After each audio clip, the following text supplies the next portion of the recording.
ഇന്നലെ ഞങ്ങളുടെ wedding anniversary ആയിരുന്നു കേട്ടോ. അതായത് ഫെബ്രുവരി 8-ാം തീയതി ഞങ്ങളുടെ വെഡ്ഡിങ് ആനിവേഴ്സറിയാണ്. അപ്പം ഞങ്ങൾ അമ്പലത്തിൽ പോകാനായിട്ട് റെഡി ആയിട്ടിരിക്കുക കേട്ടോ.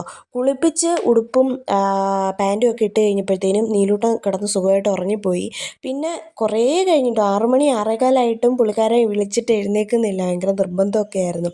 അങ്ങനെ ഞാൻ വിചാരിച്ചു എന്നാൽ എടുത്തുകൊണ്ട് അങ്ങ് പോകാമെന്ന് വിചാരിച്ചു. ഇനി അമ്പലത്തിൽ എത്തിക്കഴിഞ്ഞിട്ടും നീലൂട്ടൻ്റെ ക്ഷീണം അങ്ങോട്ട് വിട്ട് മാറിയിട്ടില്ലായിരുന്നു. എൻ്റെ തോളയിൽ നിന്ന് ഇറങ്ങുന്നില്ലായിരുന്നു. പിന്നെ അവനെ എടുത്തുകൊണ്ട് അമ്പലത്തിലൊക്കെ പോയി. എന്തായാലും അകത്ത് കയറിയപ്പോഴത്തേനും ഉണർന്നു കേട്ടോ. ഉണർന്ന് തൊഴുകയൊക്കെ ചെയ്തു. പിന്നെ ഞങ്ങൾ തൊഴുതിട്ട് തിരിച്ചിറങ്ങിയിട്ട് വെളിയിൽ കൂടി ഇനി അപ്പുറത്ത് ദീപാരാധന കഴിഞ്ഞ് കഴിഞ്ഞാൽ അവിടെ ഗണപതി ഹോമം അല്ലെങ്കിൽ എന്തെങ്കിലും പ്രസാദമൊക്കെ ഉണ്ടെങ്കിൽ അപ്പമൊക്കെ ഉണ്ടെങ്കിൽ കിട്ടും കേട്ടോ. അങ്ങനെ ഞങ്ങൾ അത് വാങ്ങിക്കാനായിട്ട് പോവാം കേട്ടോ. നമ്മൾ വന്നേക്കുന്നത് ഉദയന്നൂർ ദേവീക്ഷേത്രത്തിലാണ്. അപ്പം മിക്ക പ്രാവശ്യവും ഞങ്ങൾ വരുന്നത് ഈ ഒരു അമ്പലത്തിലായിരിക്കും. പിന്നെ ചില സമയങ്ങളിൽ പോയിട്ടില്ലാത്ത അമ്പലങ്ങളിലൊക്കെ പോകാനായിട്ടൊരു കൊതി തോന്നുമ്പോൾ അവിടെയും പോവാറുണ്ട് കേട്ടോ. അല്ലെങ്കിൽ ഞങ്ങൾ വരുന്നത് ഇവിടെ തന്നെ ആയിരിക്കും കേട്ടോ. അപ്പോൾ നീലൂട്ടനും ഒക്കെ കഴിച്ചു വിശന്നിരിക്കുമായിരുന്നെന്ന് തോന്നുന്നു. ആൾ നന്നായിട്ട് കഴിച്ചിട്ടുണ്ട്.